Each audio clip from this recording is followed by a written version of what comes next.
Pinayagan na ng LTFRB na makabiyahe pa rin sa ilang piling ruta mga non-consolidated jeepneys o yung mga hindi pa bahagi ng kooperatiba o korporasyon hanggang January 31.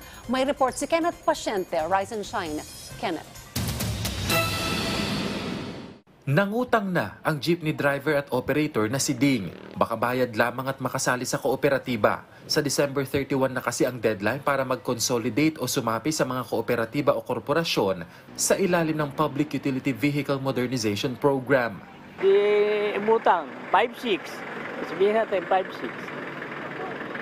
Totoo yun. Nag-announce ang ating gobyerno, LTFRB, DOTR, na mawawalan na kami ng prangkisa. Siyempre kami naman, mga kasamahan ko rin, takot. Yun ang una, yun ang dahilan. Takot na baka hindi na makabiyahe.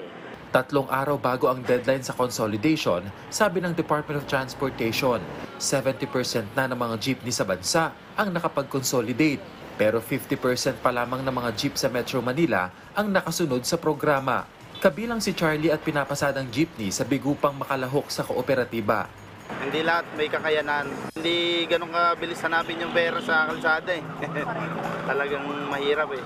Sa memorandum circular na inilabas ng Land Transportation Franchising and Regulatory Board, pinayagan ng pagbiyahe ng mga operator na wala pang transport service entity hanggang January 31, 2024. Hindi po sila hihinto yung mga hindi nag-consolidate by January 1. Bibigyan pa po sila ng proseso. And it could take maybe 30 days or a month yung proseso, and then finally po magkakaroon ng decision regarding their franchise. But definitely po, allowed po yan at magtutulungan po lahat for us to have that smooth transition.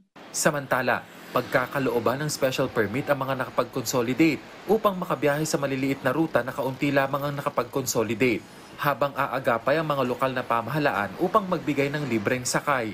Kakayanin po natin ang pagtulong dun sa mga ruta na wala pong consolidation because there are bigger routes, bigger groups that can help. We will not say the word takeover po, no? Kasi proseso po yan. Natutulungan po yung mga ruta na yon. Like nasabi ko nga earlier po, meron po tayong mga buses, may mga UB Express, meron po tayong other modes, kunyari po yung mga tricycle or yung mga TNVS. Kahit sa linggo o holiday, bukas ang tanggapan ng Office of Transport Cooperatives upang tumanggap ng mga operator at jeepney driver na lalahok sa modernization.